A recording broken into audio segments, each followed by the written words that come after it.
Tonight, running mate to MPP flag bearer Dr. Apawu Prempeh defends his controversial comments about Ghana's founding president, Dr. Kwame Nkrumah, insisting he was only speaking the truth but had been misunderstood. Ghana 1957 by from Kwame Nkrumah.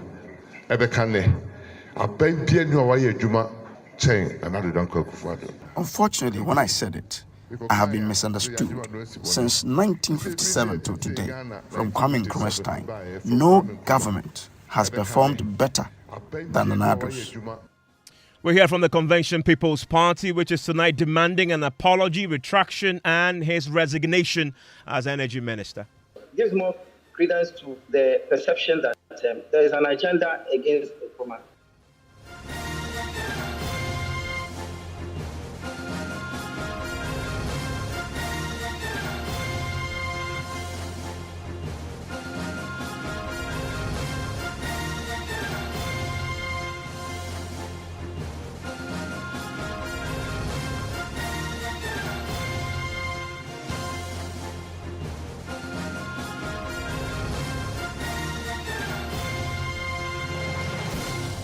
And my name is Mensah. This is Top Story. It has been barely 24 hours since he was outdoored as running mate to MPP flag bearer Dr. Mahamudu Bawumia. But already, Energy Minister Dr. Apawu Prempeh is on the defensive after sparking controversy. He had claimed at his unveiling rally last night that not even Ghana's founding president, Dr. Kwame Nkrumah, had achieved more than current President Nana Addo Dankwa Akufo-Addo. He claimed President Akufo-Addo's achievements are unmatched in Ghana's post-independent era. President Akufo-Addo retirement, not even the case was a free state Ghana from 1957. President Ghana Nana Addo Dankwa Akufo-Addo. Messi a free 1957. Nobody comes close to President Akufo-Addo in terms of achievements, not even your Kwame Nkrumah. Well, those comments have triggered a storm, attracting sharp criticism from a section of the public. Tonight, Dr. Kwame Nkrumah's party, the CPP, they've issued a statement, and a strongly worded one indeed, demanding not only an apology and a retraction from Dr. Apawu Prempeh, but also his resignation as Energy Minister. More on that shortly. Tonight, though, Dr. Apawu Prempeh has himself been defending his comments on a tour of the Western region and responding to his critics. My colleague Ojo Briggs has been following this developing story and joins me in the studio with more on this. So does Apawu Prempeh agree that he was wrong? Well, he doesn't come across as accepting that he was wrong. He says he was misunderstood.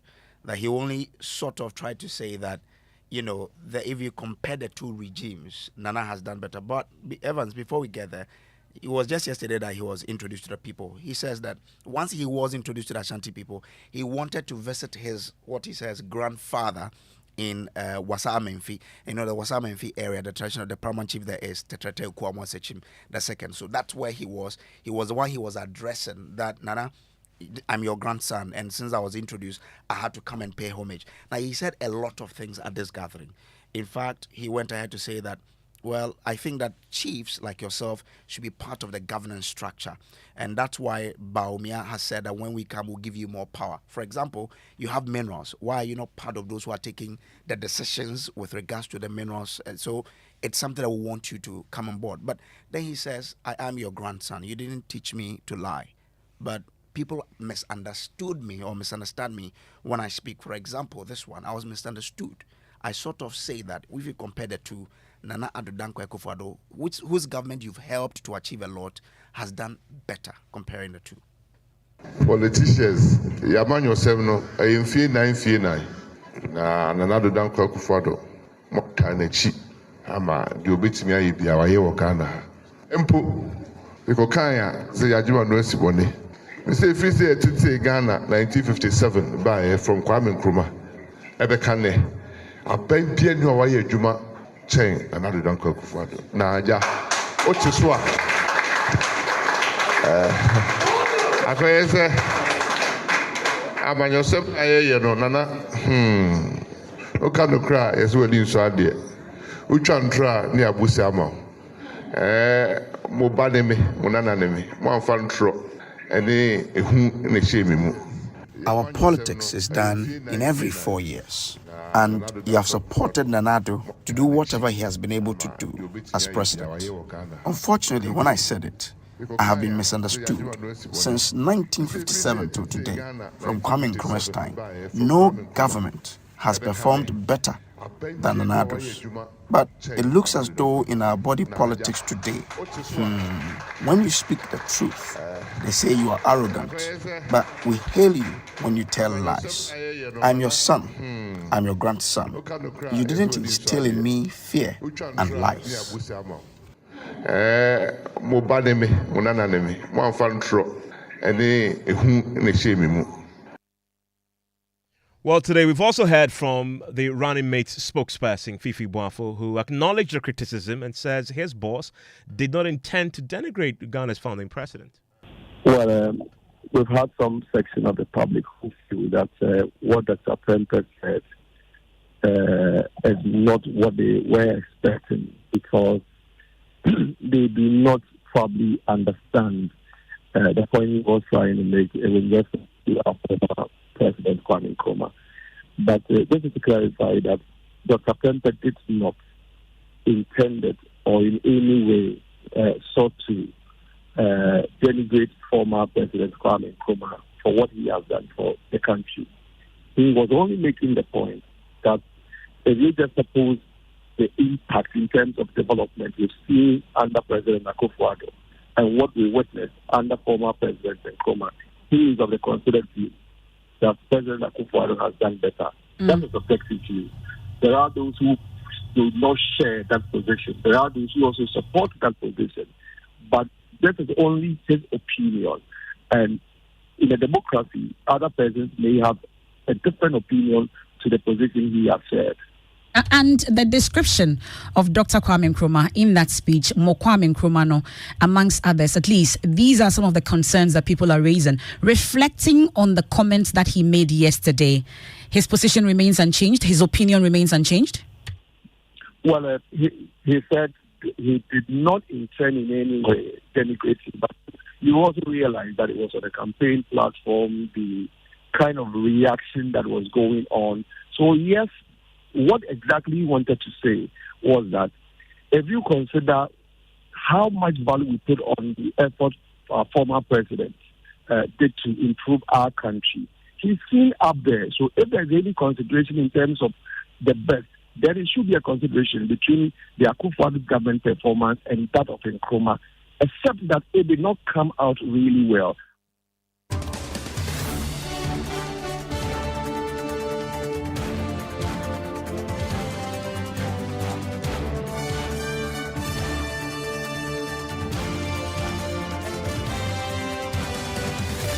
Well, as I acknowledged earlier, the CPP, they have a statement out tonight. I've just been joined on the telephone line by Wing Commander Patrick Nelson. He's the chairperson of the Independent Committee of the CPP. Also joining me right now is the Deputy General Secretary of the MPP, Haruna Mohammed. And Dr. Kwame Asasante is a political science lecturer, the senior political science lecturer at the University of Ghana Political Science Department, also joins me right now on the line. Thank you, gentlemen, for the time here on Top Story. Patrick, let me start with you. You want him to apologize, retract, but you also want his resignation from all government and political positions he currently holds. Why?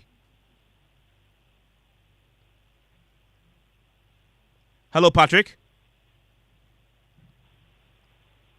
Okay, we'll get Patrick's attention there pretty shortly. He joins me on the line. They've issued a statement. They also want the flag bearer to remove him as his running mate tonight as part of the statement that they've issued. But they've gone back into time, listing the achievements of Dr. Kwame Nkrumah to make the point which you're making tonight. We've also heard from the National Democratic Congress. They've also been raising their own issues with the pronouncement that have been made yesterday by Matopoku Prempeh. I want to bring in Patrick, who joins us right now. But I have with me Haruna Mohammed, who is the Deputy General Secretary of the party, and he's on with me. But Patrick is on. Hello, Patrick. Can you hear me? I can hear you. Why do you want him to retract, apologize, but also his resignation from all government and political positions? Well, it's quite evident to have dragged the name of President Kwame Nkrumah for all what he did for this country. into a mud. And any Ghanaian about the age of 25, 30 going, things that he did are evident. They are not fables we are talking about. And dragged him to that state, we thought was repugnant. But he was making a subject and make a comment. This is really opinion, is it not? What? This is opinion, is it not? He assesses. Well, nobody's saying he couldn't, but you were talking to the public. You were talking to the public. It was not a conference being held in a room. But you were talking, and you heard it being played over and over by all your sister stations, the way and manner. Kwame Nkrumah, you don't speak that way.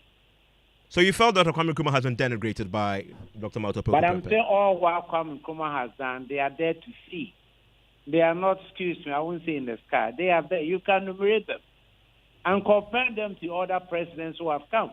So you disagree? You disagree that he's done far more. Dr. Kwame Nkrumah has done far more than Nana Akufo-Addo. What's the basis of that, though? What's your own evidence to back that point? What he said is not the opinion of the MPP party as a party. It's what he said that we're worried about. How do you know it's not the opinion of the party? Well, the statement was not issued by the MPP.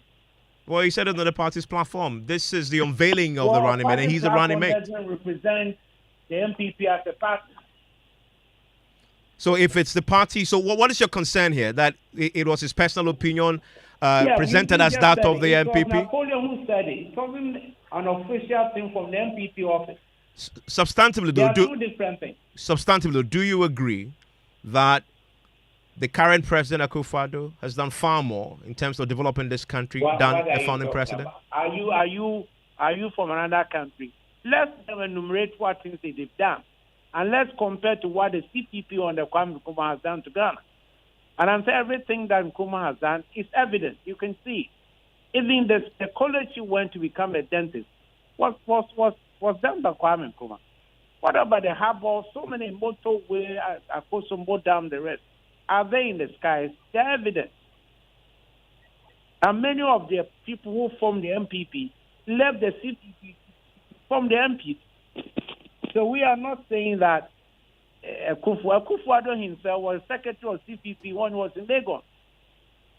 But we are not talking about party and party. We are talking about a statement made by a presidential candidate. And we're saying that it was not good enough. And you say he must resign from all government and political positions. Well, that's what we said. Well, but it's not law. We can't hold him up and take him to the river for him to go and drink. You admit that then, that this demand you've made is not one that you will get. Demand you've made is not one that you will get. But who's going to take him, hold him by the horse like a river to go and drink? We said that he should withdraw it or resign. If he says he won't do it, it's up on his own conscience. And he make to the public. Stay with me, Patrick. Haruna Mohammed. I'm bearing with you. Haruna Mohammed is the Deputy General Secretary of the MPP. Haruna, is the position expressed by Dr. Malta Poku Prempeh yesterday a position that the party also ascribes to? Thank you very much, Evans. I say good evening to your cherished listeners. Dr. Malta Poku Prempeh is a citizen of Ghana. There is a clause in the 1992 Constitution of freedom of speech and opinion, and his selection as running mate has not ceased for him to enjoy the privilege under the 1992 Constitution as a citizen to express his own opinion.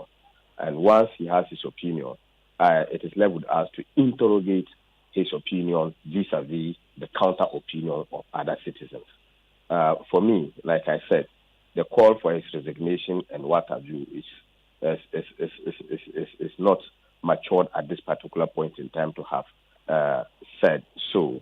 Does the party endorse? Does the party endorse that position? Yes, I'm saying that. This is an opinion he has expressed as an individual. Does the party endorse that opinion? I am saying the position that on the premise on which he made that statement, is it valid or not? You interrogate the validity of the point he made. Is it valid, Haruna Mohammed? First, he said that the performance of Akufo-Addo will forever be remembered in the history of this country. True or false? True. Why? He mentioned about the health infrastructure development that we have in this country. Everybody will attest to the fact that President Kwame Nkrumah did his bit to provide health to the health institution to the people of Ghana. Many other districts do not have district hospitals. It took Akufo-Addo to invest in health infrastructure. Yeah, Haruna Mohammed, that's not the issue. That's not the issue in controversy. It's not about whether you remember Akufo-Addo or not. His point was categorical that in the history of this country since independence, no president has done more for this country in terms of developments than President Akufo-Addo. That's the issue.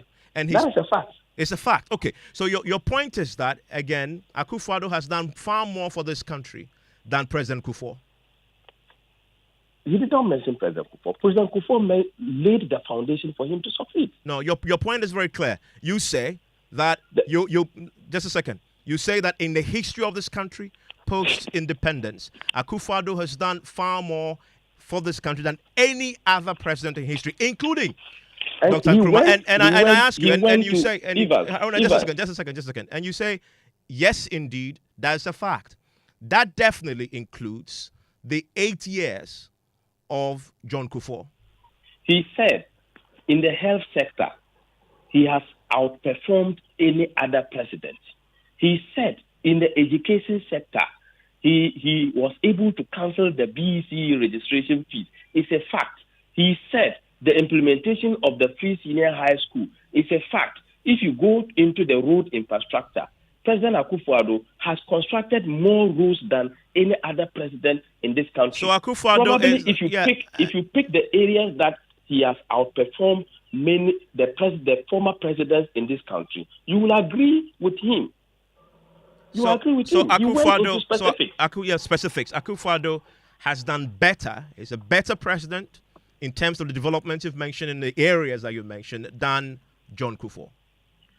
Why are you mentioning John Kufuor? He is also a president in a history. Yeah, so then you don't situate it to John Kufuor. John Kufuor laid the foundation for this MPP government. You cannot. He laid the foundation for this MPP government. Mohammed, if John Kufuor did a road infrastructure work and Akufo-Addo came and did more than what John Kufuor did, it means that President Kufuor was very successful to have laid the foundation for Akufo-Addo to be more successful. And Dr. Kwame Nkrumah did not lay the foundation for Kufuor to continue. And the point is that it's not about just laying the foundation, but it's about how you put on the pillars to ensure that successive government, even from your own cohort, within your own system, will be able to build and upon Dr. that. Kwame So Nkrumah and Dr. Kwame Nkrumah today, and Dr. Kwame Nkrumah did not well today. And Dr. Kwame Nkrumah did not, Mr. Haruna Mohammed, Dr. Kwame Nkrumah did not lay the pillars and the foundations. Yeah.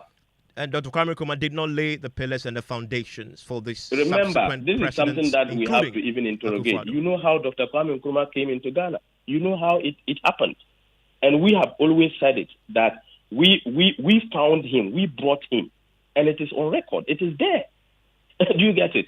So if Dr. Kwame Nkrumah has contributed his bit, he represented a political party, the CPP, a very revered party, and we know about it. Members of the CPP have been brothers and sisters of the MPP, the Liberal Party. We know about it. He has done his bit. If in terms of performance, in terms of political season, we are talking about performance vis-a-vis president to president, we are saying that Akufo-Addo has done better. And that is a fact. It is only John Mahama who doesn't believe a record, because he said the comparison of records is an exercise in mediocrity. Yeah, Haruna, so he's done better than all presidents in history. But when in it comes terms to of the areas that we have mentioned, in terms of the area, even when we take that argument, that would include John Kufuor. We have made the point. Even if he has outperformed John Kufuor laid the foundation and he came to build on it. Will the CPP... Everybody, when you have your child, you would want your child to outperform you. That is how it is. Okay. And you make the point about foundation. But John Mahama did not lay foundation. President Mills did not lay foundation. Rawlings did not lay foundation. Dr. Nkrumah also did not lay foundation. Only Kufuor laid a foundation. You know, we have different political parties with different ideologies. Let me tell you how the foundation has been laid. Kufuor came and implemented the FQ program that laid the foundation for a free senior high school policy at the secondary school level. Basic schools were not paying fees under Kufuor. It took Akufo-Addo to come and build on the foundation to ensure that the senior high school people doesn't pay fees. It's going to take Dr. Bawumia to come and build on the foundation to ensure that universities are free for people. That is how the foundation is laid. The CPP is asking for an apology and a retraction. Will they get it? It is their right to ask for that. It is enshrined in the freedom of speech in the 1992 Constitution.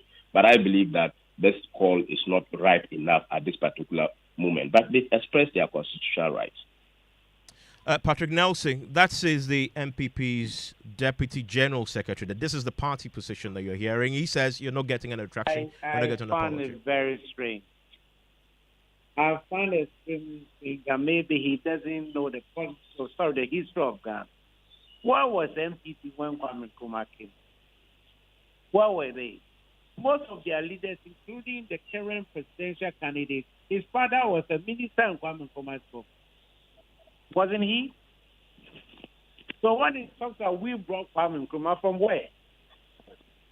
Where? Most of the leaders, Joe Appiah, Victor Uso, they all came from CPP to form the NLM, which became Progress Party and became MPP. So he must go and learn his own history. I shouldn't lecture him. He must learn what was MPP. MPP is quite a recent part. We're talking about Ghana from independence. How did we get independence? And what happened? You're talking about Kufuor having built hospitals. Look at the three major hospitals, Kolebu, Kumasi, Okomfo-Anokye. And who built them? Was it Kufuor? Or Kwame Nkrumah didn't lay any road? He didn't leave any party for them to come in. Oh, Jesus. Let's be honest to ourselves. Don't let me go off track. But anybody by the past age of 30 who doesn't know what Kwame Nkrumah did for Ghana, I'm afraid it's a different case altogether. I'm sorry, sir. Also with me is Dr. Kwame Asante. He's a political scientist and a senior lecturer at the University of Ghana. Joins us too. Doc, what do you make of this controversy that has erupted barely 24 hours after Napo was outlawed? Hello, Patrick. Hello, Patrick. Hello, Patrick. Please stay with me. Just hold on for a second. I want to hear from Dr. Kwame Asante. Doc. Hello, Evans. Yes, Dr. I think Asante, can you hear me? All that transpired yesterday, a beautiful ceremony. But Napo's statement was very reckless from my point of view, because this was a program that was supposed to usher him into the program, outdoor him. Where from that unnecessary comment? Look at what the two statements, pieces of advice the king gave to him. He threw all away and then came out, went to town with this, your Kwame Nkrumah thing. That was very insulting. He needs to learn the ropes well, and then give credit to those who have performed well, and show respect to people who have led this country and all that. Then we can also accord him say, it was very offensive, very distasteful, and it's not the right type of statement we expect, a running mate to make. He must reflect on that, and he should know that he was wrong. Well, he's reflected. Then come to look at it. He's reflected, though. Dr. Asante, he has reflected. Today, he's been speaking in the Western region. He has actually defended what he said. He says he was simply telling the truth, and that the truth about that Kwame Nkrumah. No, look at the way the truth about he made that statement. We all understand. Well, the so truth, we know when it that says the posture truth, was totally wrong. I'm talking about even the push-up. Then we'll come to even the facts. Yes, he was talking about the facts. He says, as far as facts are concerned, he believes, as far as when you compare achievements. I don't know the history that he has chance upon that he want to. But if we want to talk about Nkrumah and you don't get your facts right, you always commit such blunders. When we talk about development, it's not that simple concept that you see that somebody has done, built something here and all that. We are talking about political, economic, and social development of the people. And if you look at across board and you put all together, then you can conclude, can he say that in the political field, in the social field, in the economic field, and other fields, when you put all together, Nana Akufo-Addo's performance goes beyond Kwame Nkrumah? I challenge him on that. he should come on the facts for each of the areas I've talked about and discuss. Even the president that you want to even, say things to favor him, he himself will tell you behind the scenes that, look, what you are saying is not correct. Nkrumah work stands tall, and they are there for the world to see. But I'm surprised that his party men are also saying that the gentleman you interviewed was saying that he built a foundation. I mean, all that Nkrumah did, do describe it as something which does not contribute to the foundation of this country. You need energy to power every industry in this country. And he thought about it and said, let's have a Kosovo Dam. The history about Kosovo Dam and Nkrumah's contribution. You think without a Kosovo Dam would have lived up to today that others have been added to it? The free education of the people of the North. All right? And you think it's for fun? You talk about the 3 schools that he built across this country. I mean, the kind of things, I can't, enumerate them. But the books are there. The literature, he should just take his time and read the Nizosting, the Dubuaying, and the rest. They will tell you. All right? So, if you come praise Nkrumah, there's no point that you want to denigrate him. That is no. I believe Napo went wrong. If you think that your records, your present records go beyond Kwame Nkrumah, bring them. But I don't want him. That's my advice. He can take it or leave it. That you are coming into this game at that highest level. There are a lot of expectations people want from you, but do not muddy the waters and then be factually incorrect about the issue. When they confront you, it will hurt your image, it will hurt your fortunes and all that. Remember, you are soliciting votes from various political parties, including the CPP, that you are attacking their leader and all that. I don't think strategically it bodes well for him. He must be sober, reflect on these things, and next time he must know how to communicate. I mean, Haruna Mohammed, definitely in politics, and the point that Dr. Sasante is making there is about numbers. If you cannot add anything to it, don't take stuff away. As it is now, this controversy has erupted. If you check what is happening on Twitter, it's been trending, and the comments have not all been good for the party's image. And at the time when you are seeking votes, is the party concerned about this, or you believe he was simply doing politics at an event which was really designed to be a rally? Evans, we are in a political season, and it is right for anybody to do comparison. And that is why I said that it is only John Mahama who doesn't believe in comparison of records. When somebody says that this person has done better than this person and cites examples, it is left with you to critique it.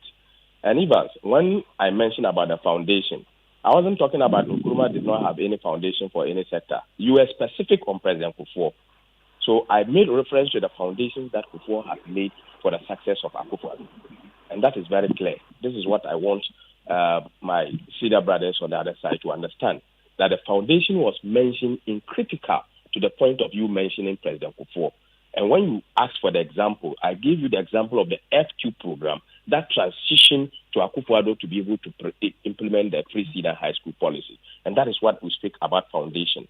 For me, what Napo would say, people will definitely have issues, because remember, before his election, a lot of issues have been mentioned. People have tagged him with so many things and all that. But if you are having a political discussion such as a political high season as we are now, you would definitely make some comparisons.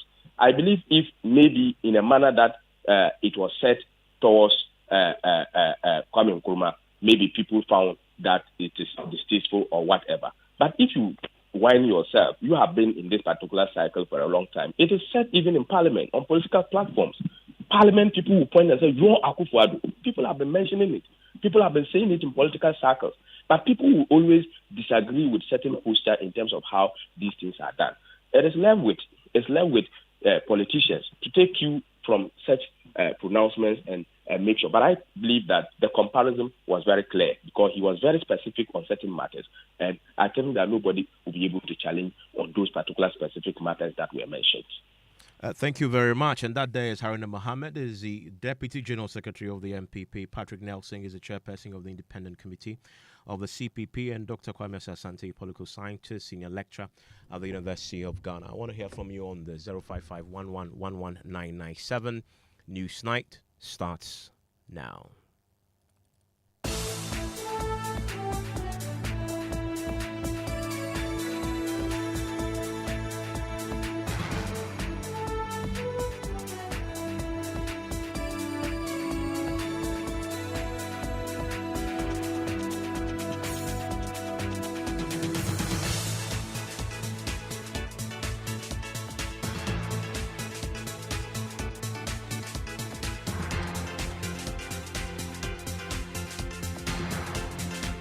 Good evening and welcome to News Night. On News Night tonight, minority accused government of sinking Ghana further into debt distress as Parliament is asked to approve a fresh $250 million loan. This actually goes to the heart of almost every problem we have currently as a country, over borrowing. When we have borrowed up to our neck, we can't pay. We are going around the world begging everybody to forgive us our loans. At the same time, we are borrowing more. We'll let you in on the debate as government seeks again to grant 12.7 million euros in tax waivers to a company for electrification of 205 communities. Also this evening, the West Africa Examination Council considers recruiting its own invigilators following arrest of 16 GES teachers for various infractions in the ongoing BEC. Teachers are supposed to be among the trusted people with integrity in our society. So when your partners are letting you down this way, it is really, really worrying. And going forward, maybe recruit our own invigilators. Also tonight, Bator chiefs unconvinced about measures in place to avert another disaster after a stakeholder engagement between the VRA and key stakeholders in 6 main areas likely to be affected by a possible spillage of the Akonsombo Dam this year. Yes, we are not certified about the whole thing, because we are not expecting our people to turn to beggars again, because Ghanaians are tired of giving food items to us. 4 individuals cleared by the NPP Veteran Committee for Mensah South NPP Parliamentary race. Clearly tells you it is not a family stool. If it's a family stool, it would have been my family members making that determination. So on Sunday, delegates, I come to you, do me the good honors by awarding me the winner after 1 p.m. In business, government to seek review of international ruling on unitization of some oil fields in Ghana. And Bator Senior High School celebrates victory over St. Catherine Girls and Sokode SHTS Big as the win qualifies them to National Championship of the NSMQ for the first time. The competition was tough, especially the 2 and 4. So my God, but they kill it! They kill it! So they're excited. And much later, England takes on Netherlands, who makes it to the finals to join Spain. Out there, we have Euros. We have commentary coming up much later. Details of that and more after the break. I beg, fix me go betete Ghana. No gari, no oil, no plantain, just beans then eggs. Hey, brah, that be dangerous combination, no? Problem no day. I feel handle am. For Telecel, with the Bob say everybody gets what they like. That be why Made For Me bundles day. Based on your usage, you fit get your own data and call packages. Fala! Made For Me bundles like the way you the want town. That *530#, then buy Made For Me bundles today. Telecel. Connecting energies. When shopping for a dress, you say, of course, a low burst line, a little tight by the hips, covered sleeves, off shoulder, definitely. But when buying anti-malarial drug, you say, is it not malaria? Give me whatever is available. Choose your malaria drugs the same way you choose your dress. Always ask for Coartem. It's also available in cherry-flavored dispersible tablets for children. Don't gamble with malaria. Choose right. Choose Coartem. If symptoms persist after 3 days, consult your doctor. Malaria testing should be done before treatment. This advert is FDA approved.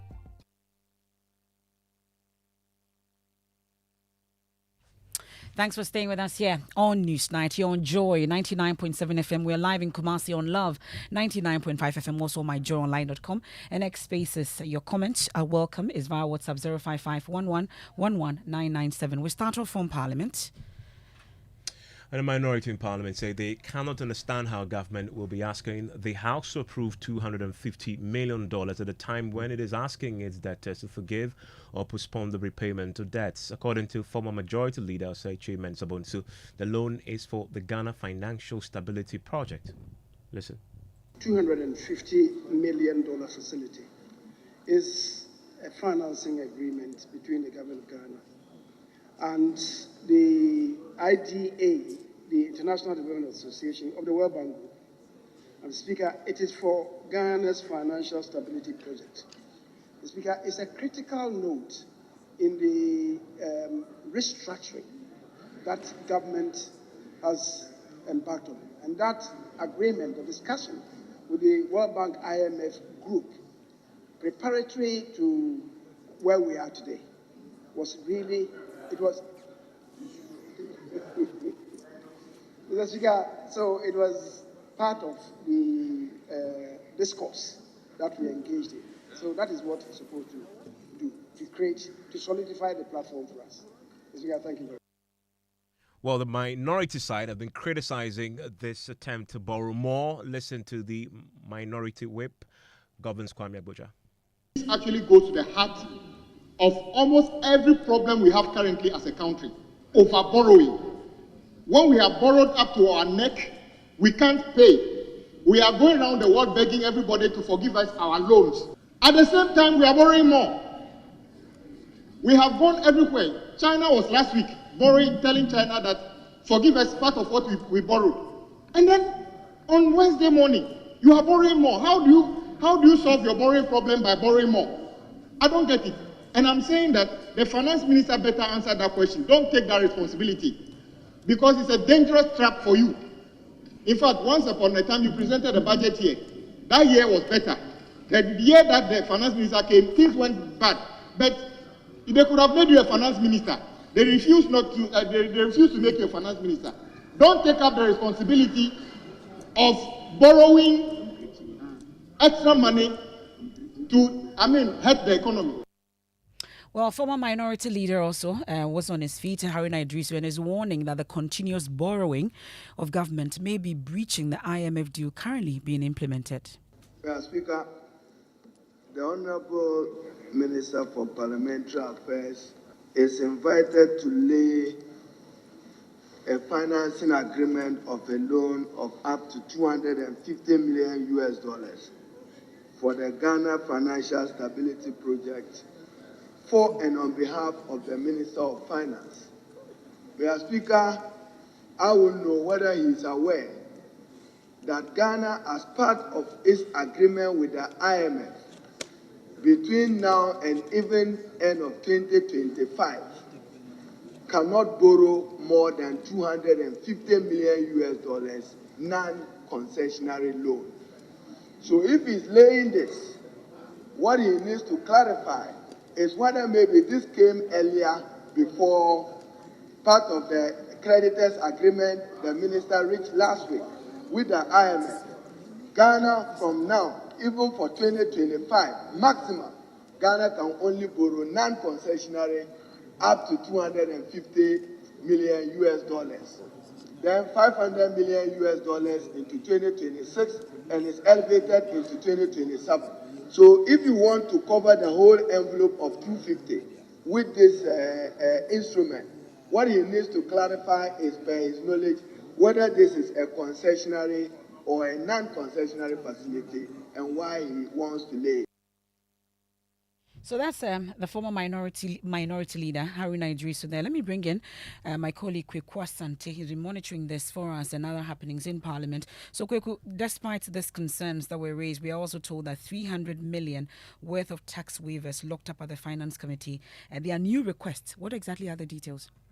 Yes, about 12.757 million euros in new tax waivers is being requested by the Finance Committee. That also be referred to the Finance Committee. And if you look at the other paper, it says that this is required for the imputation by the Energy Ministry as well as Mensah Tenga-Shep Ghana Limited for the electrification of 205 communities in Upper East Region under the National Electrification Scheme and the Self-Help Electrification Program. So government says the tax waivers that are being blocked in the committee, they still have a couple more, and in particular this one, 12.75 million euros. That is expected to electrify about 205 communities. That has also been referred, and the minority have still made that their insistence known that they do not believe that this is the time new loans and tax waivers must be coming in. This is the time government must be modest, government must be cutting its expenditure and all these things to save the nation a lot of resources and not continue to resort to borrowing. There are even MPs who make the comparison that if you convert 12.75 million euros to Ghana cedis, you are headed into more than 200 million Ghana cedis when government needs such similar funds and they are raising all that value. I wonder then what the conclusion then on the matter was. Well, the Speaker of Parliament did allow these two financing agreements as well as the request for waiver of import duties and taxes to go to the Finance Committee. It is now up to the Finance Committee to work on it and present a report, whether or not they will be recommending for the House an approval or not. But clearly from the minority stance on this, they are really going to prepare themselves for battle. Some of them even referencing the $150 million loan they approved quite recently for the Greater Accra Resilience Project, saying that government was just simply spending those amount of money without investing them in places that will really be productive and give the country an ability to pay those money. So we expect that probably by the end of this session of Parliament, that committee report will come and then the House will take a vote.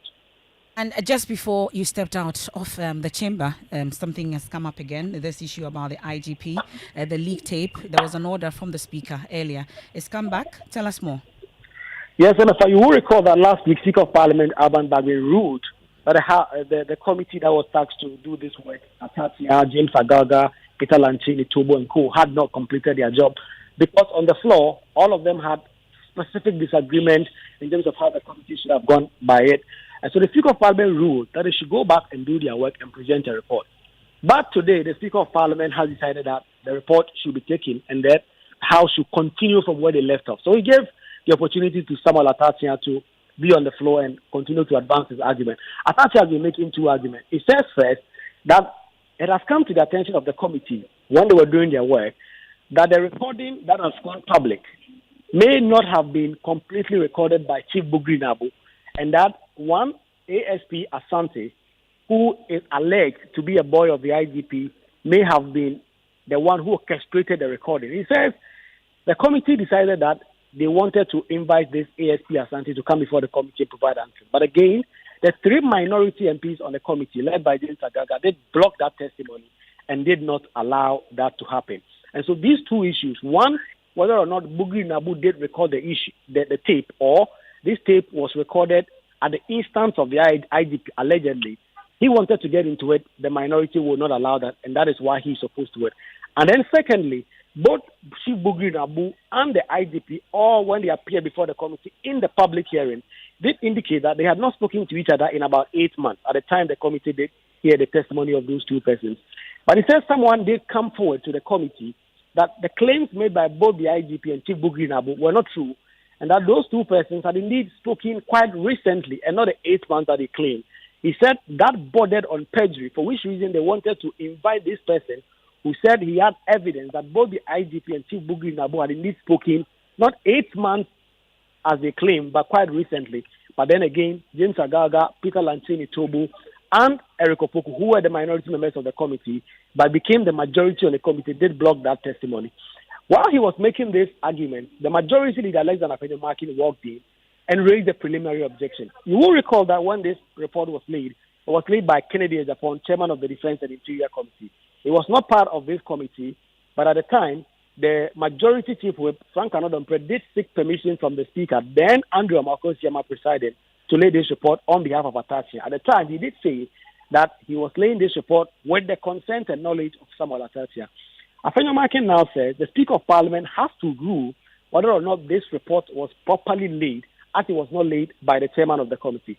But James Agaga has had a rebuttal, saying that at the time he was on the floor ready to lay this report, it was just the leadership that decided that Kennedy Ejapon should do this. So the House is currently having a back and forth. The Speaker of Parliament says he wants to be guided. He wants to hear differing opinions on whether or not the report was properly laid, and then he will make his opinion. What this will mean is that this goes to the heart of the report itself. If the report the Speaker is to hold that was not properly laid, it means then there's nothing before Parliament and all the argument would have to go and start from scratch. If he does rule that the report was properly laid, despite not having been laid by the chairman, then the committee report will continue. So that is the back and forth on the report now before the Speaker will make a ruling. Again, we are not clear whether or not the Speaker of Parliament will make a ruling right now, or as he usually does, he wants the House to wait for a day or two so that he can prepare a reasoned ruling. Emefa. Well, that's my colleague Kwekwa Sante there, and the action is happening live now. We can let you in on excerpts of that debate. Chief Indebugri had said that he didn't.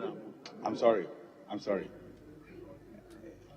And currently speaking is the chairman of the committee that was put together to investigate this IGP leak tape, Samuel Atachia. We can listen. He didn't, put the gadget together. Somebody did it for him.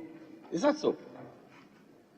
So if it is said that it is the IGP's man, a gentleman called ASP Kenneth Asante, who did the taping, it was a position that would change the entire investigation.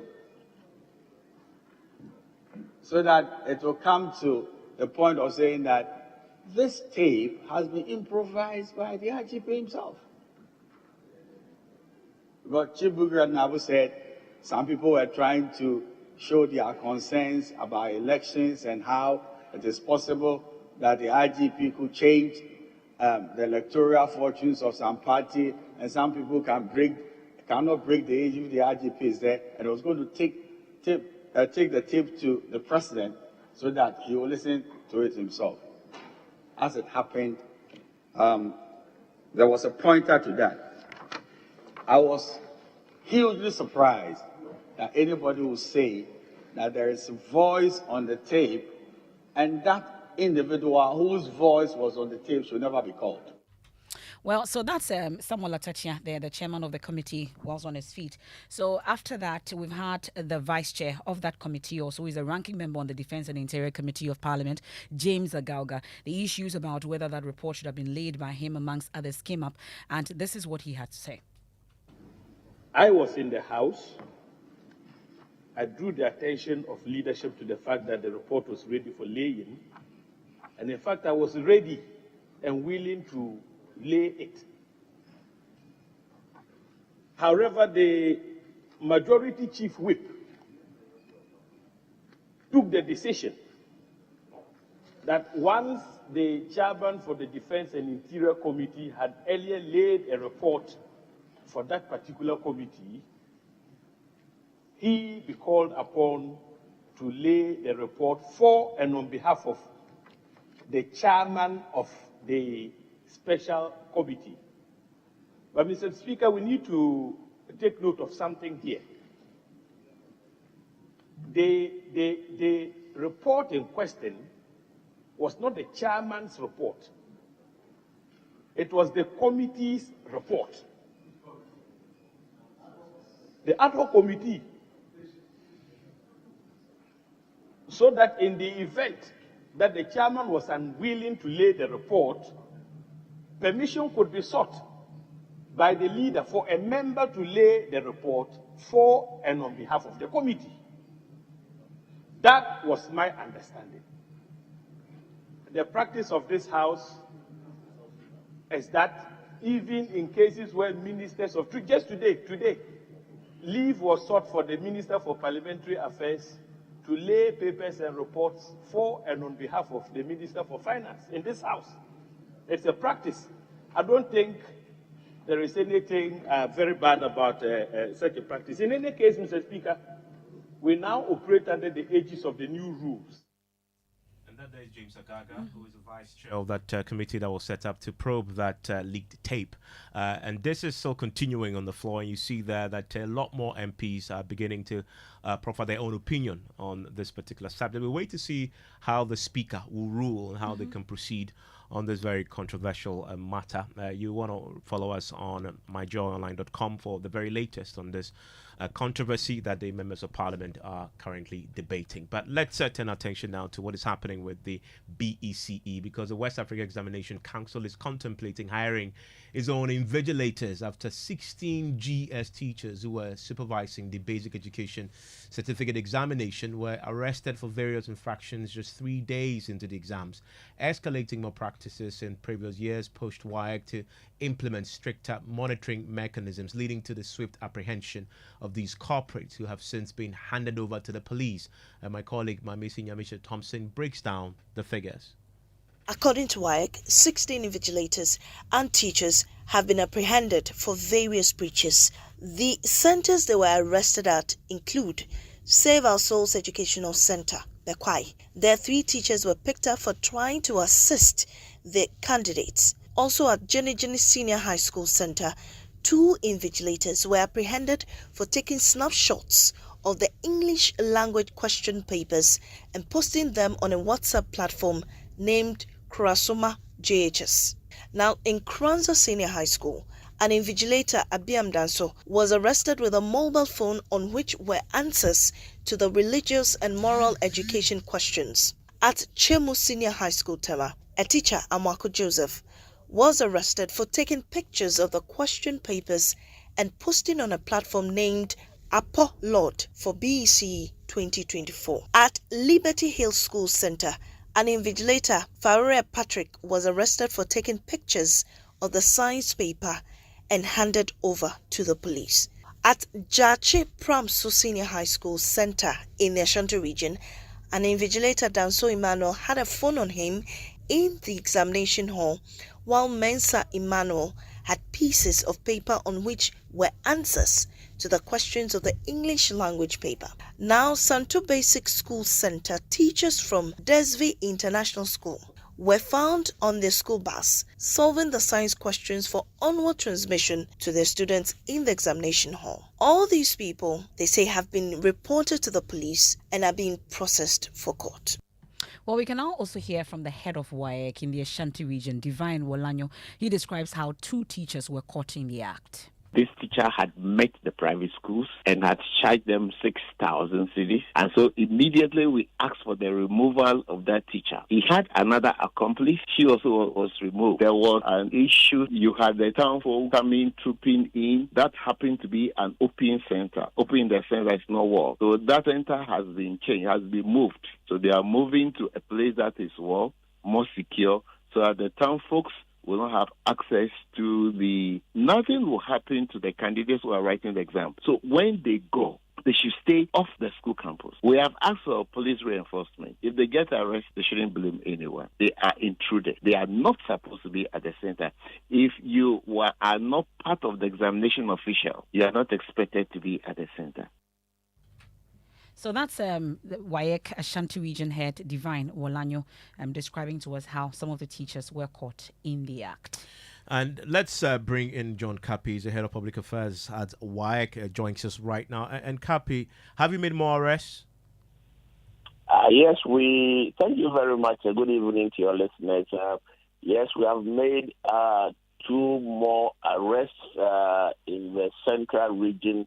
We are yet to get our monitors to give us details of these people, and then we can put that in the public domain. This brings the number to 18? Yes, that's what it is, yeah. Is this unprecedented? You could say so, because in previous years, we actually did not register this number. Now, previously, we got hints that these things were going on at the examination centers. We decided this time around to send a warning and also to increase our presence around the examination centers. Probably that is the reason we've been able to apprehend this number within a short period of time. This must alarm you, and understand that you've met the GES on this. How did that go? Well, there was a call or a meeting between the head of office and the Director General Ghana Education Service, and he was of the opinion that once any of these people had breached the rules of the examination, the law should take its course. So I believe that at least we are on the same page as far as maintaining sanity at the centers is concerned.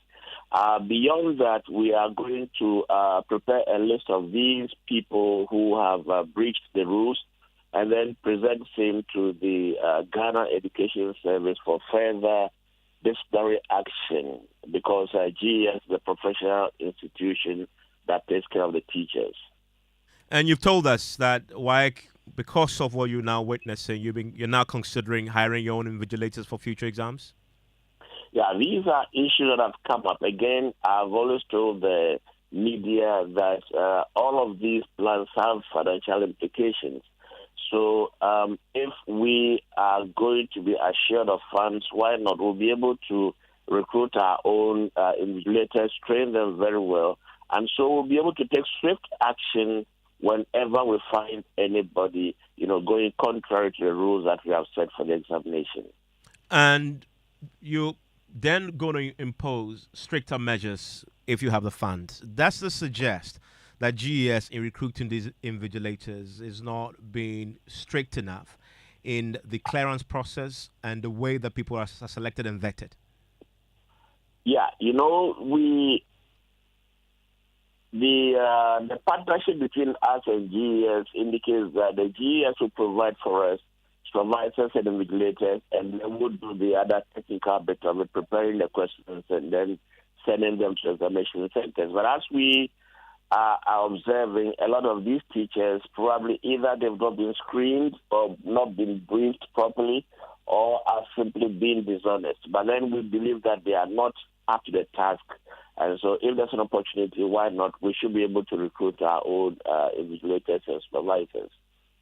And stay with me. Kofi Asare is Executive Director of the Africa Education World. Kofi, so what you're hearing here, you hear the John Kapi says, well, it sounds unprecedented, but they put in place stricter mechanisms now, and so he's finding out these invigilators who have been attempting to corrupt the process. What's your own reading of what is happening now? Hello, Kofi. Okay, we don't have Kofi on the line right now. We'll try and get him back. But I have with me Jacob Anaba. He's the Vice President of the National Association of Graduate Teachers. Hello, Jacob. Can you hear me, Jacob? Yeah, I can. Great. Jacob, are some of your own members... Kofi, just a second. Jacob, are some of your own members invigilators in the ongoing BC? Good evening, Evans, and good evening to your listeners. Of course, we have members across the levels of the pre-tertiary education, so we'll have some to be our members. I do not know those who are involved presently, so I cannot tell whether we have our members. But we have our members at all the levels, so it's possible. This must alarm you to hear that only in 3 days, 18 invigilators, teachers, have been apprehended. It's worrying. It's really disturbing. One wonder why a teacher will go to a length of trying to help the students in the classroom when they are writing their exams. The teacher's work stops when the students enter the classroom to take the exams. And that is when you measure your output, the work you've done over the years. If you follow the students into the classroom to teach them, pass the exam, then how do you measure what you have taught over the years? It means you have failed as a teacher. I don't know what the motivation is. If it is for money, then it is very shameful. Because I don't know how much these students could contribute to give to a teacher to change your fortune. If it is for fame, I doubt if you get that fame through helping the student to pass exam, because at the end of the day, when they go higher, they will be found out and they cannot continue. So there is no motivation for a teacher to be involved in exam malpractice. We always admonish our teachers not to take part in those activities so that, the profession will remain the way we want it to be. I mean, obviously, that admonition isn't working, is it? I mean, as we wait to establish whether these individuals who have been arrested are your members or not, teachers are involved in this nonetheless.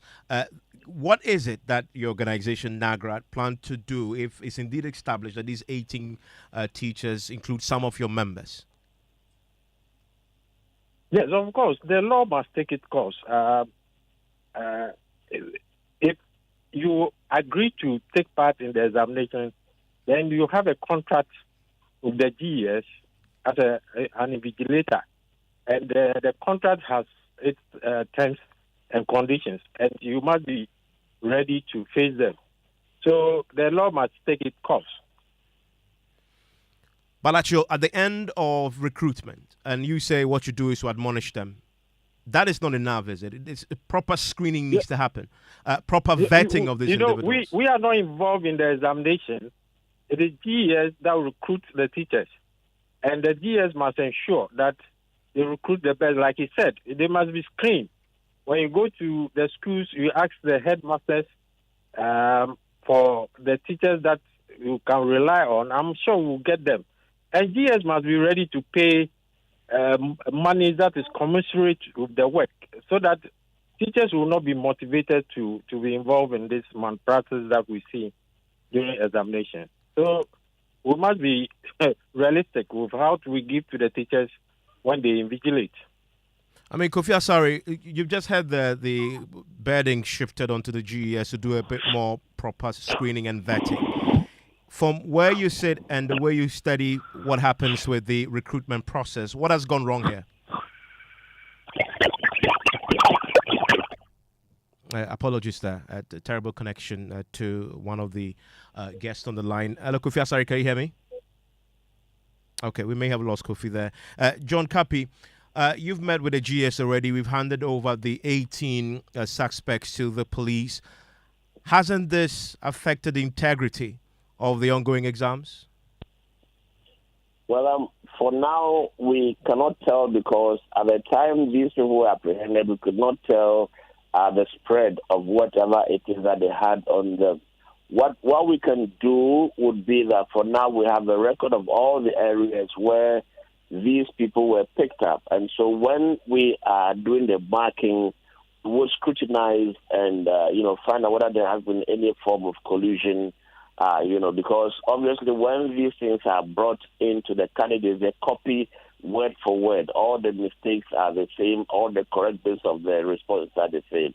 So then we are, convinced that indeed something, went wrong at the center. So for now, we'll allow the candidates to go on and then wait until it's time for marking for us to ascertain whether indeed they benefited from these things or not. Kofi, this is a crisis, is it not? What must happen now? Well, as we keep saying, you can't do the same thing over and over again and expect different results. That's all I have to say. We know what to do. What must we do? We have recommended to government since 2020 that insofar as teachers who teach students are invigilators, are supervisors, there is no way you can end examination room collusion or any form of examination of practice in the room, because the main profiteers from that business are the same teachers who are invigilators or teachers who are supervisors. And that is the first step in curbing examination room collusion. WAEC is suggesting that they may be forced to recruit their own invigilators. Would you support that? So that was on page 9 of our WASI 2022 report, and in our WASI 2022 report, we recommended that. We've had discussions with the ministry, with Parliament, with WAEC, all the stakeholders, and we emphasize that. The issue is that I see WAEC to be willing to do that, but the resources available to WAEC from government, it doesn't support that, because, as I said, WAEC, engaged teachers to do the regulation because the financing regime supports that. They can owe government staff, than owe private staff for that long. And also the inadequacy, the amount is not too much. And so if you're engaging government staff who are already paid by government, something small at the top up may be appreciated compared to engaging a private security firm. But if we really want to solve this problem, we must rise above the budgetary issues and look at the effectiveness and efficiency in engaging external agencies, including private security, because they know that once they don't conform, their contract will be cancelled. I'm talking about the private security companies. And so it's our government rising up to the challenge to resource work to decisively deal with examination and collusion. But as it stands now, what we are reporting is not news. It goes on every day. It's just that the news is that people have been caught. But in terms of the act, it is regular. It is not an exception. Thank you very much, Kofi Asare, Executive Director of the Africa Education Ward. Jacob Anaba is the Vice President of NAGRAT, and John Kapi, Head of Public Affairs at WAEC. And you have your children writing WAEC at all? No, please. Any WAEC exams? They are not older BC. and younger. What about the WASI? Older and younger. Okay. Yeah. But they will write? No, not older yet. and younger. Older and younger. Will the younger write? Older is obviously. To come, I'm sure they would have fixed everything. Okay. Yeah. No, but we all remember writing BC. I didn't remember. I don't recall encountering any teacher assisting me. I think I just wrote my own exams there. Did you? When you wrote BC? Yeah. You had any teacher helping you? Not at all. Not at all. At that time, just to quote the submission by my colleague in the newsroom, Lawrence, he was talking about how the teachers were at that time very strict on the students, And so I don't know whether it's happened. I remember an incident at the SS level when they had to do oral English, and some people didn't hear Professor Dolphine's pronunciation well, and it was a mass. But the invigilation said, we are going to go ahead. So, and they're charging huge sums, 6,000 CDs. Definitely the parents are paying. The kids can raise 6,000 CDs, although we've heard that some of the children are also doing susu, to pay. Mostly, we heard from Kapi last week that they found a platform where the parents actually are also coming together now to just like what the NAGRAT official said, this thing has always been there. Maybe we are now reporting more on it in terms of cheating. Maybe the skill, it's now worrying.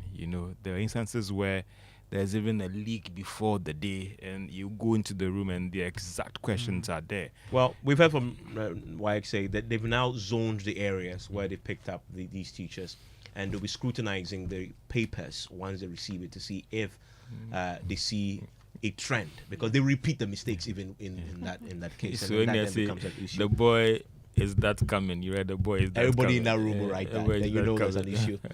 George, what do you have in the headlines? Well, coming up, government to seek review of international arbitration ruling on utilization of some oil fields in the country, and food prices hit record highs for last month, according to the Ghana Statistical Service, despite inflation slowing to hit 22.8%.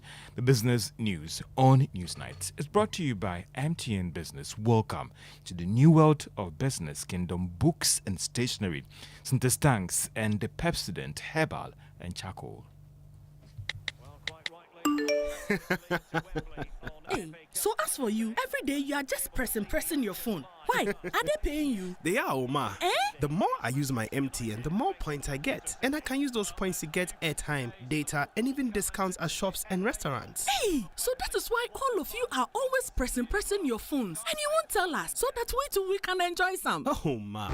There's always more to enjoy with MTN Rewards. Just keep talking, testing, and browsing all day, every day to collect your points and use it to redeem amazing offers and discounted freebies right away. There's so much available for you. So dial *550# and get your reward today. Let's go. Everywhere you go. Kweku, have you heard what they are doing on MTN?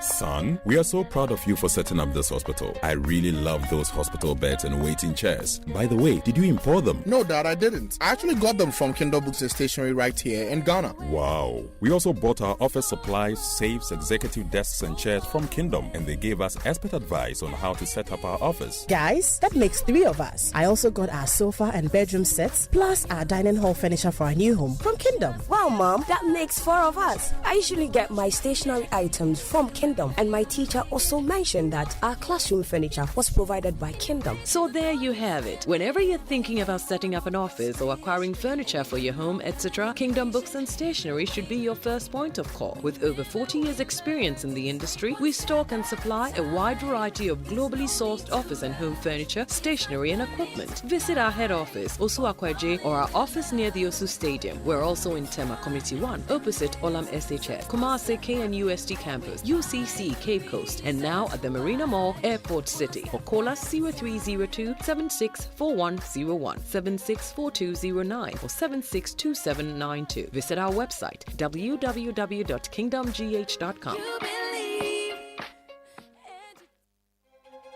What is football? I elevated Inter to the pinnacle of European football by winning the treble. I beat the unbeatable Barcelona with Real Madrid, breaking all records on the way. I feel the hearts of the Romanists with joy after winning their first European title. I am relentless. I am ambition. I am a winner. I am José Mourinho. I am football.com. Place your bets now. Choboy! Yeah. We have a new leader in town. OBRNT. Amanfo. Madam was Sibebre. When him say my baby, maybe mamu more charcoal for whiter teeth. More charcoal. Not only that, maybe mamu lemon. More lemon. Zinc for fresher breath. More zinc. And fluoride for stronger teeth. Introducing the new President Charcoal Pack with more power with a combination of charcoal and lemon for naturally whiter teeth. Grab yours now. This advert is FDA approved. The luckiest star 712 hash. Luck is everywhere for everyone, yeah. Welcome and now for a daily star 712 hash and found no regrets. A Sankoma investors are a striking gold. A common health workers are a diagnosing luck with precision. A Sankoma that tough guy who couldn't hold back his tears. Say a common passionate fan on also entering containing a joy. After to the seamstresser or turning a hard-earned stitches into a bundle of happiness. And now, a come on if you say your next big win is right here.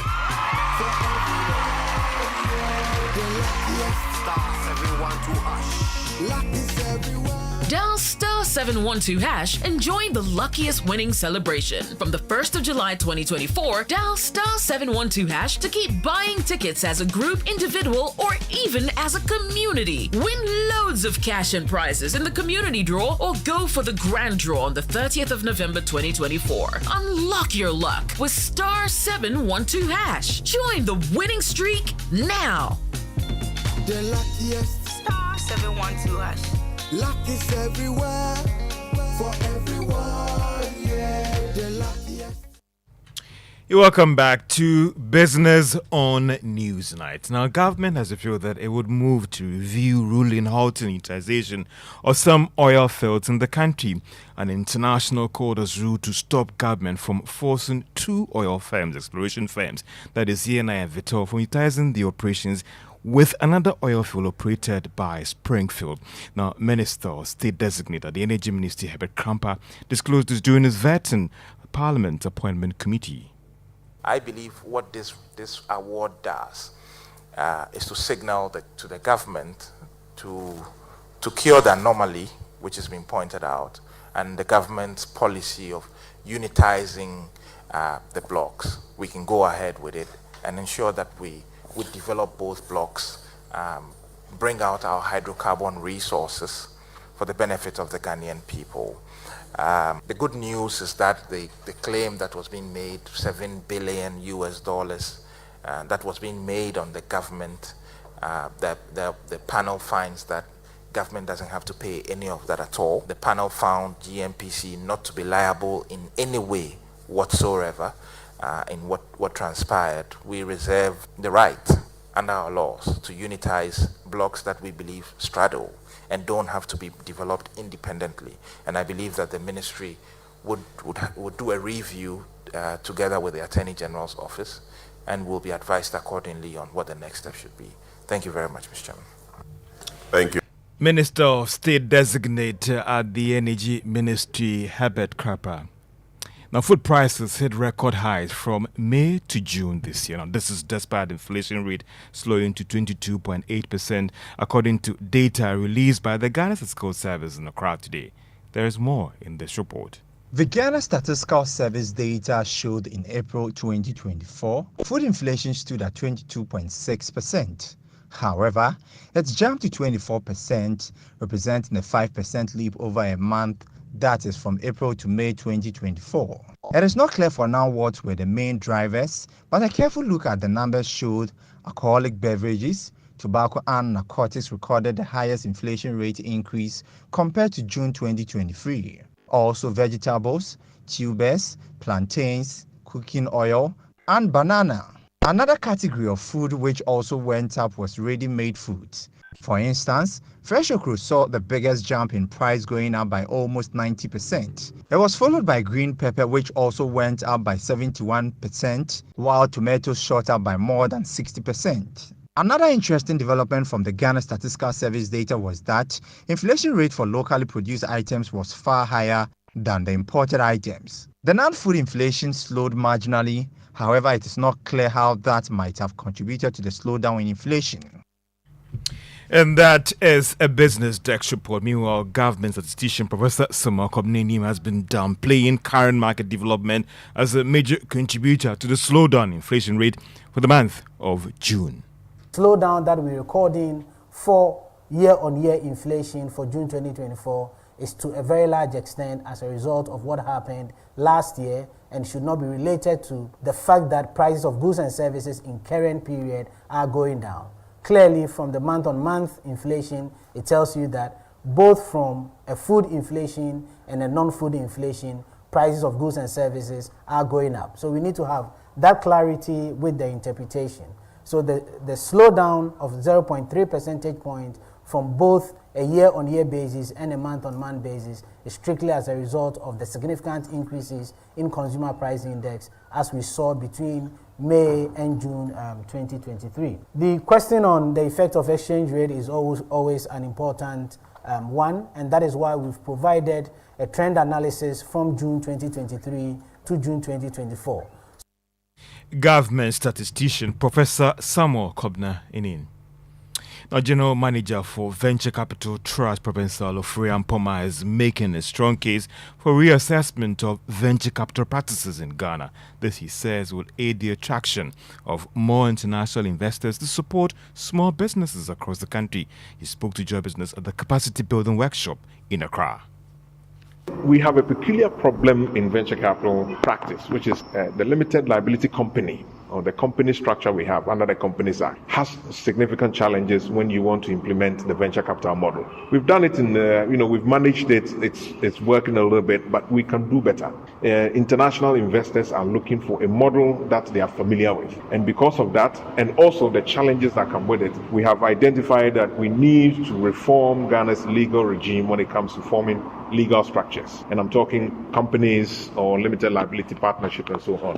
Venture capital is at the head trying to come up with the Limited Partnership Act. We've started work on it already, and very soon, if everything goes well, we hope that the Parliament will be able to see it our way and pass the relevant laws to ensure that we have a Limited Partnership Act and a limited partnership structure. Percival Olofure Ampoma is General Manager for Venture Capital Trust Fund.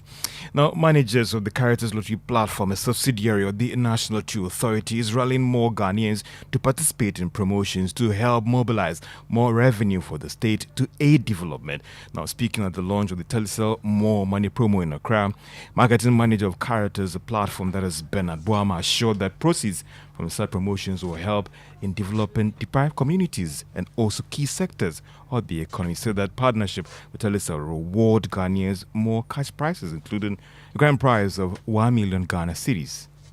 We want to let Ghanaians know that partnering with Telecel, whatever revenue that accrues on the Caritas Lottery platform, doesn't sit with the authority. It goes to to our various communities or societies to put smiles on the faces of people. So we want to urge Ghanaians to participate, because indirectly, once you play the promo or you participate in this, you are indirectly putting a smile in the face of someone in a remote community, providing potable water, paying someone's school fees, providing health care, supporting the arts and culture of Ghana.